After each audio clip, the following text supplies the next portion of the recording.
गंगापुर गांव इस समय डर और दहशत में डूबा हुआ था। आदमी हो या औरत, बच्चा हो या बूढ़ा, हर किसी के चेहरे पर डर छाया हुआ था। गंगापुर पहाड़ों की गोद में बसा एक सुंदर और हरा भरा गांव था। गांव के उत्तर में एक बड़ा घना और गहरा जंगल था। उस जंगल के आगे दूर तक पहाड़ ही पहाड़ थे। कभी उस जंगल में बड़े ही खतरनाक जानवर हुआ करते थे, लेकिन अब ये जंगल उन जानवरों के अस्तित्व से साफ हो चुका था। लेकिन अक्सर अमावस की अंधेरी रातों में उन जानवरों की दर्दनाक चीखें उस जंगल में गूंजा करती थीं। अब गंगापुर गांव के वासियों के साथ अजीबोगरीब घटना घटित होने लगी थी। अमावस की अंधेरी रात में जंगल में एक भयानक चीख गूंजती और साथ ही गांव के किसी आदमी का नाम गूंजता। अगले दिन उस गांववासी के भयानक अंदाज में उधड़ी हुई लाश मिलती और ये घटनाएं लंबे समय से जारी थीं। सबसे ज़्यादा हैरान करने वाली बात ये थी कि इन घटनाओं का कोई सुराग नहीं मिलता था। आज भी गांव वाले पंचायत के पास जमा थे। चौराहे पर एक नौजवान आदमी की लाश रखी थी। ये लाश बहुत ही बुरी हालत में थी। उसका दिल अपनी जगह से गायब था। लोग तरह तरह की बातें बना रहे थे। हर कोई अपना राग अलाप रहा था, लेकिन कोई इस समस्या का हल नहीं बता पा रहा था। मुझे तो लगता है कि उस जंगल में कोई खतरनाक जानवर आकर बस गया है। कोई बहुत ही खतरनाक जानवर जो ये सब कुछ कर रहा है। एक आदमी ने सनसनी फैलाने के अंदाज में कहा, अरे शंभू, तू उम्र बढ़ने के साथ साथ सठियाता भी जा रहा है। जानवर कब से अपने शिकार का नाम लेकर बुलाने लगे। एक और आदमी ने कहा, और शंभू चाचा, तुम भूल गए हो कि ये घटना सिर्फ अमावस की अंधेरी रातों में ही होती है। पहले एक बहुत जोर की चीख सुनाई देती है, फिर मरने वाले का नाम पुकारा जाता है, दूसरे दिन उसकी लाश मिलती है। एक आदमी ने मुंह बनाते हुए कहा, अरे इस शंभू की अकल तो शायद घास चरने गई है। मुझे तो ये किसी भूत प्रेत या चुड़ैल का काम लगता है। एक बूढ़ा आदमी बोला, हाँ हाँ राम लखन, बिल्कुल सही कह रहे हो तुम। मैं तुम्हारी बात से सहमत हूँ। मुझे भी ये भूत प्रेत का ही काम लगता है और हमें जल्द उसका कोई उपाय करना होगा, नहीं तो ये सारा गांव मारा जाएगा। एक दूसरे आदमी ने कहा, लेकिन हम कर भी क्या सकते हैं। कौन अब उस प्रेत आत्मा से हमें मुक्ति दिलाने के लिए जंगल में उसके पीछे जाएगा। एक और आदमी बोला। तो फिर सब खामोश खड़े एक दूसरे की शक्ल देखते रहे। मैं जाऊंगा और उस प्रेत आत्मा को ढूंढकर उसे खत्म करूंगा। वही आदमी बोला जिसने पहले शंभू की बात का जवाब दिया था। लेकिन आकाश बेटा, अभी तुम्हारी शादी को समय ही कितना बीता है और तुम्हारी घरवाली भी पेट से है, और तुम खुद को बलि का बकरा क्यों बनाना चाहते हो। गांव के मुखिया धर्मपाल ने कहा, तो फिर मुखिया जी, क्या हम यूं ही हाथ पर हाथ धरे बैठे रहें, अपने लोगों को मरने के लिए छोड़ दें, कोई उपाय ना करें।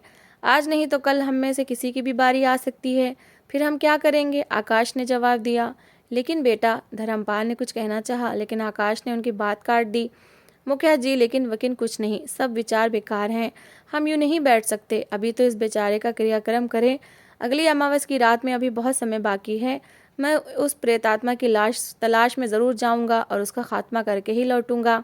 आकाश ने मजबूत स्वर में कहा तो सब उसका मुंह देखकर दंग रह गए, क्योंकि आकाश एक गबरू जवान था। ऊपर से उसके यहाँ कुछ दिनों में ही बच्चे का जन्म होने वाला था। गांव वाले उसे किसी अंधी खाई में नहीं धकेलना चाहते थे, लेकिन इसके बिना इस समस्या का कोई हल भी दिखाई नहीं दे रहा था। आकाश अपने घर के आंगन में बिछी चारपाई पर बैठा हुआ था। वो उस जंगल की प्रेतात्मा से निपटने का कोई उपाय सोचने में खोया हुआ था। इतने में उसकी धर्मपत्नी खाना लेकर आ गई। सुनिए, आप उस प्रेतात्मा को भूल जाइए, ये विचार अपने मन में से निकाल दें। कोई और खुद ही उसे निपट लेगा। अगर आपको कुछ हो गया तो फिर मेरा क्या होगा। मैं फिर से बेसहारा हो जाऊंगी। उसकी पत्नी खाना परोसते हुए बोली। आकाश और उसकी पत्नी धर्मपत्नी का दुनिया में कोई भी नहीं था। उसकी धर्मपत्नी यूं ही रास्ता भटकती हुई इस गांव में आ पहुंची थी। गांव वालों से आश्रय मांगा। गांव वालों ने उसे आश्रय दे दिया। फिर आकाश और सुमोना एक दूसरे को पसंद करने लगे तो गांव वालों ने उनका आपस में ब्याह कर दिया गया। अरे मेरी सुंदरी, मेरी रानी, कुछ नहीं होगा। जो हालात हैं ऐसे में वो प्रेतात्मा मेरा नाम भी तो पुकार सकती है ना। उसके बाद जिसका नाम पुकारा जाता है वो उसके वश में आ जाने के कारण अपने आप जंगल में चला जाता है और दूसरे दिन उसकी लाश मिलती है। तो ऐसे में बिन बुलाई मौत के हत्थे चढ़ने से ज़्यादा अच्छा ये नहीं है कि हम उसका खात्मा करने की कोशिश की जाए। खाना खाते हुए आकाश बोला, लेकिन आप अभी। उसकी धर्मपत्नी सुमोना बोली ही थी कि दरवाज़ा खटक उठा। कौन है? आकाश ने बैठे बैठे ही पूछा। मैं रवि हूँ। आकाश, दरवाज़ा खोलो। बाहर से सुनाई देती आवाज़ से आकाश पहचान गया कि बाहर उसका दोस्त है। आप खाना खाइए, मैं दरवाज़ा खोलती हूँ, उसकी धर्मपत्नी ने कहा और उठकर दरवाज़ा खोल दिया। अरे रवि भैया, आइए आइए, अंदर आइए, सुमोना ने दोनों हाथ रवि के सामने जोड़ते हुए कहा। तो रवि सर हिलाता हुआ अंदर आ गया और आकाश के साथ चारपाई पर बैठ गया। आकाश, मैंने सुना है तुम उस जंगली प्रेतात्मा का खात्मा करने के लिए उस जंगल में जाना चाहते हो।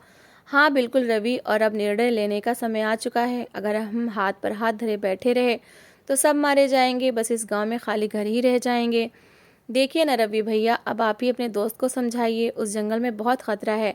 मुझे ये किसके सहारे छोड़कर जा रहे हैं, और अब तो कुछ ही दिनों में ये बाप बनने वाले हैं। हाँ आकाश, सुमना भाभी सही कह रही हैं, तुम्हें ये खतरनाक काम ना करो। अपनी पत्नी और होने वाले बच्चे की चिंता करो और अपनी जान जोखिम में मत डालो। देखो रवि, जो हालात इस समय है ना, तुम भी उनसे अनजान तो नहीं हो। आज नहीं तो कल तुम्हारा और मेरा नंबर भी आ सकता है। फिर मैं यह जोखिम भरा काम अपने बच्चे के लिए ही तो कर रहा हूँ। कल को उस प्रेतात्मा ने अगर शुमोना का नाम ले लिया तो मेरी जिंदगी तो वीरान हो जाएगी, मैं तो कहीं का नहीं रहूँगा। आकाश ने रवि को दलील देते हुए कहा। उसकी बात सुनकर रवि ने सर हिलाना शुरू कर दिया। सच में कुछ पता नहीं था कि जंगल में से किसी के भी नाम की पुकार सकती थी। तो फिर ठीक है, तुम अकेले नहीं जाओगे, मैं भी तुम्हारे साथ चलूँगा। हम दोनों मिलकर उस प्रेतात्मा का सामना करेंगे, उसे उसके अंत तक पहुंचाकर गांव वालों को मुक्ति दिलाएंगे। रवि ने कहा तो आकाश ने हाँ में सर हिला दिया। कुछ दिनों बाद आकाश के यहाँ एक बेटे का जन्म हुआ। आकाश और उसकी पत्नी शुमोना बेटा पाकर बहुत खुश थे। आकाश को बेटे के जन्म पर यूँ लग रहा था जैसे उसे सारी दुनिया की खुशियाँ मिल गई हों।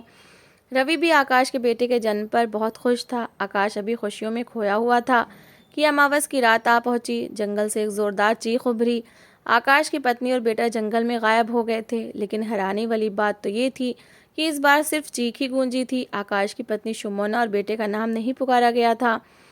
वो दोनों माँ बेटा जंगल में गायब हो चुके थे और आकाश के अंदेशे ने सच्चाई का रूप धर लिया था। आकाश की दुनिया लुट चुकी थी। आकाश ने अपनी पत्नी शुमोना और बेटे को बचाने के लिए कमर कस ली। आकाश और रवि दोनों ने तैयारी कर ली। उन्होंने तेल से जलने वाली मशालें ले लीं, चाकू और तलवारें उठाईं। रवि ने पानी की एक बोतल भी साथ ले ली। अब वो जंगल में खड़े थे। मशालें भी उस घने और अंधेरे जंगल में उजाला करने में सक्षम नहीं थी। वो दोनों अंदाजे से एक दिशा में जंगल में आगे बढ़ते जा रहे थे। उन्हें यूं ही आगे बढ़ते हुए काफ़ी समय बीत चुका था। अचानक उन्हें अपने पीछे पेड़ों के ऊपर छन छन की आवाज़ सुनाई दी। वो दोनों फुर्ती से पलटे, लेकिन जहाँ तक मशालों की रोशनी जाती थी वहाँ पेड़ ही पेड़ थे। वो कुछ पल खड़े मशाले उठा उठाकर इधर उधर देखने की कोशिश करते रहे, लेकिन हर ओर सिर्फ पेड़ और अंधेरा था। वो दोनों दिल मजबूत करते हुए फिर से आगे बढ़ना शुरू हुए। कुछ दूरी तय करने के बाद उन्हें फिर से छन छन की आवाज़ सुनाई दी। झाड़ियों में सरसराहट की आवाज़ हुई। उन्होंने जैसे ही मशाले ऊपर उठाकर देखी तो उनकी ऊपर की सांस ऊपर और नीचे की सांस नीचे रह गई। एक औरत हाथों और पैरों के बल पेड़ों पर बैठी हुई थी। उस औरत के चेहरे पर बहुत डरावनी दरारें पड़ी हुई थीं। उन दरारों से खून बह रहा था, जिससे उसका चेहरा भी और भी ज़्यादा डरावना लग रहा था। उसकी आंखों का रंग गहरा लाल था और काले रंग की लंबी लंबी डरावनी पुतलियाँ लाल आंखों से झांकती दिल कपा रही थी। वो औरत उन्हें देखकर गुर्रा रही थी। फिर उस औरत ने एक ज़ोरदार चीख मारते हुए उन पर हमला कर दिया। उस औरत ने अपने लंबे लंबे नाखूनों से पहले आकाश पर हमला किया, क्योंकि वो रवि के आगे खड़ा था। उस औरत ने अपने लंबे नाखूनों से आकाश का सीना चीर डाला और खून भल कर आकाश के सीने से बहना शुरू हो गया। वो ज़मीन पर गिर गया। उसके बाद उस औरत ने पलट कर रवि पर हमला करना चाहा। रवि को, क्योंकि उस औरत के पहले हमले के बाद सतर्क हो चुका था, इसलिए उसने अपनी तलवार निकाल ली थी। जैसे उस औरत ने रवि के सीने पर हमला करने के लिए अपने लंबे नाखूनों वाला पंजा मारना चाहा, रवि का तलवार वाला हाथ उस औरत से भी पहले हरकत कर गया और उस औरत का बाजू अपने जोर से अलग हो गया। उस औरत के गले से निकलने वाली चीख से जंगल गूंज उठा। उसी पल उस औरत का चेहरा रवि के हाथ में पकड़ी मशाल की रोशनी में आ गया और रवि को यूं लगा जैसे ज़मीन और आसमान घूम गए हों। तुम? रवि के मुंह से बस इतना ही निकल सका। उन पर हमला करने वाली औरत और कोई नहीं बल्कि आकाश की पत्नी शुमोना थी, जो उस समय चुड़ैल के रूप में रवि के सामने थी। यही वो जंगली प्रेतात्मा थी जिसने एक लंबे समय से गंगापुर वालों पर डर का साया बना रखा था। शुमोना कुछ देर तो रवि को देखकर गुर्राती रही, फिर उछली और हाथ और पैरों की मदद से पेड़ पर चढ़कर गई। उसके घाव से हरे रंग का खून निकल रहा था, जो अपना निशान पेड़ों पर छोड़ रहा था। शुमोना एक और पेड़ों पर भागते हुए गायब हो गई। उधर रवि उस चुड़ैल शुमोना का भागते देखकर आकाश की ओर ध्यान देने लगा था। रवि ने मशाल जमीन पर गाड़कर हाथों से मिट्टी खोदकर आकाश के घाव में भर दी और अपनी कमर पर बंधा एक कपड़ा आकाश के सीने के घाव पर बांध दिया। उसने अपनी कमर के साथ बंधी हुई पानी वाली बोतल निकाली और आकाश को पानी पिलाना शुरू कर दिया। इधर ज़्यादा खून बहने के कारण आकाश बेहोश होने लगा था। पानी पीने से ज़रा उसकी तबीयत संभली तो आकाश थोड़ा होश में आया। उसने रवि का हाथ पकड़ा और बोला, रवि मेरे दोस्त, मैं क्षमा चाहता हूँ। मुझे नहीं पता था कि सैकड़ों लोगों को मौत के घाट उतारने वाली चुड़ैल मेरे घर में ही थी और मैं उसके प्यार में डूबा रहा। आकाश ने रुक रुक कर और अटकते हुए कहा। रवि ने आकाश को अपने सीने से लगा रखा था। रवि मेरा बच्चा। आकाश की सांस अब उखड़ती जा रही थी। तो रवि मेरे बच्चे को बचा लो, मैं तुमसे विनती करता हूँ। मैं तुम्हें छोड़कर कैसे जा सकता हूँ आकाश। रवि ने आकाश को बाहों में उठाते हुए कहा। मेरा अंतिम समय। आकाश अपनी बात पूरी भी न कर पाया क्योंकि ज़िंदगी उससे बेवफाई कर गई थी। रवि ने आकाश को एक पेड़ के साथ लगा दिया और उसके ऊपर कपड़ा डाल दिया। फिर वो अपनी तलवार और मशाल उठाकर आगे बढ़ना शुरू हो गया। वो पेड़ों पर लगे शुमोना के खून के निशान की मदद से आगे बढ़ता जा रहा था। अब अमावस की रात का अंधेरा सुबह की रोशनी में बदलता जा रहा था। उन निशानों की मदद से रवि ने आगे बढ़ते हुए काफ़ी दूरी तय कर ली थी। थोड़ी देर बाद वो जंगल में पड़ने वाली एक झील के किनारे पहुंच गया। यहाँ घास फूस से बनी हुई एक झोपड़ी थी। उस झोपड़ी से शुमोना के गुर्राने और बच्चे के रोने की आवाज़ एक साथ आ रही थी। रवि तलवार उठाए दबे कदमों चलता झोपड़ी में घुस गया। झोपड़ी के अंदर घास पर वही हरा रंग लगा हुआ था। एक और घास पर एक बच्चा पड़ा हुआ था। दूसरी ओर कटे हाथ वाली शुमोना गुर्रा रही थी। अमावस्या की रात क्योंकि अब बीत चुकी थी, इसलिए शुमोना अब धीरे धीरे इंसानी रूप में आती जा रही थी। उसके चेहरे की दरारें और आंखों का लाल रंग अब खत्म होता जा रहा था। शुमोना, मुझे ये बिल्कुल उम्मीद नहीं थी कि पिछले कई महीनों से गांव में जिस प्रेतात्मा ने उधम मचा रखा था वह तुम होगी। गांव वालों ने तुम्हें लावारिस समझकर तुम पर दया दिखाई। आकाश ने तुमसे शादी की पर तुमने हम सबको धोखा दिया। तुम आखिर क्या हो? क्यों किया तुमने ये सब कुछ? रवि की बात सुनकर शुमोना गुर्राती हुई उस पर हमला करने के लिए दौड़ी, मगर रवि ने एक जोरदार लात उसके पेट पर मारी और वो दोबारा वहीं जमीन पर जा गिरी। फिर रवि ने एक धागा निकाला जिस पर मंत्रों का जाप किया हुआ था। धागे की मदद से रवि ने शुमोना को बांध दिया था। शुमोना के गुर्राने की आवाज़ तेज हो चुकी थी। उधर बच्चा भी जोर जोर से रो रहा था। बच्चे को रवि ने गोद में उठा लिया। तलवार अब भी उसे शुमोना पर तान रखी थी। शुमोना, मुझे बताओ कि तुमने ये महामारी क्यों मचा रखी थी और अपने पति की हत्या तुमने क्यों की? तब शुमोना ने बताया, क्योंकि आकाश का दादा एक पंडित था। उसने कई वर्ष पहले मुझे कैद किया था।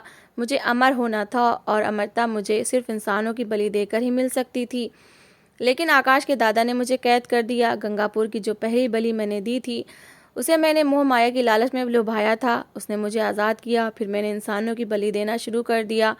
इस अमावस की रात मुझे अपने बेटे और पति की एक साथ बलि देनी थी, लेकिन तुमने उसके साथ आकर मेरी पूरी तपस्या भंग कर डाली। मेरा अमर होने का सपना नष्ट कर डाला। मैं अब किसी को भी नहीं छोड़ूंगी, शुमोना ने गुर्राते हुए कहा। उसके हमला करने से पहले रवि का तलवार वाला हाथ घूमा और शुमोना की गर्दन उसके शरीर से अलग हो गई और उसके धड़ और गर्दन से भी एक अजीब हरे रंग का खून बहना शुरू हो गया। फिर उसने झोपड़ी में से बाहर आकर जलती हुई मशाल झोपड़ी में फेंक दी। सूखी घास फूस ने पल भर में आग पकड़ ली। कुछ ही देर में झोपड़ी शुमोना के शरीर के साथ जलकर राख हो गई। आकाश के बेटे को रवि ने सीने से लगा रखा था। फिर रवि वापस उसी रास्ते पर पलटा जिस पर वो आया था। वो वापस आकाश की लाश के पास आ गया। उसने उस कपड़े से आकाश के बेटे को सीने पर बांधा। अब बच्चा सो चुका था। उसने हिम्मत जुटाई और आकाश की लाश उठाकर जंगल से बाहर निकलने के लिए आगे बढ़ गया। कुछ देर के बाद उसे गांव वालों की आवाज़ें सुनाई दी जो उन दोनों को ढूंढते हुए हिम्मत करके जंगल में आ गए थे, क्योंकि अमावस की अंधेरी रात अब खत्म हो चुकी थी और उनके लिए उस प्रेतात्मा का हमला अगली अमावस तक के लिए टल गया था। फिर गांव वाले रवि को मिल गए। एक आदमी ने रवि के कंधे से आकाश की लाश ले ली। रवि ने गांव वालों को रात की पूरी घटना सुना दी। रवि की बात सुनकर गांव वाले हक्का बक्का रह गए। फिर उन्होंने गांव पहुंचकर आकाश का क्रियाक्रम कर दिया। उसके बाद रवि अपने दोस्त आकाश के बेटे को सीने से लगाए अपने घर की ओर बढ़ता चला गया। उसके सीने से लगे आकाश के बेटे के चेहरे पर दरारें उभरी और उसकी आंखों का रंग एक पल के लिए गहरा लाल होकर फिर सामान्य हो गया, जबकि रवि इस बात से अनजान अपने घर की ओर बढ़ता जा रहा था। तो दोस्तों, इस कहानी को लेकर आपकी क्या राय है, कमेंट बॉक्स में ज़रूर बताएं। और अगर आपको हमारी आज की कहानी अच्छी लगी हो तो प्लीज़ इसे लाइक ज़रूर करें। अगर आपने अभी तक हमारे चैनल को सब्सक्राइब नहीं किया तो ज़रूर कर लीजिए। तो मिलते हैं ऐसी एक और मोटिवेशनल कहानी के साथ। Thanks for watching.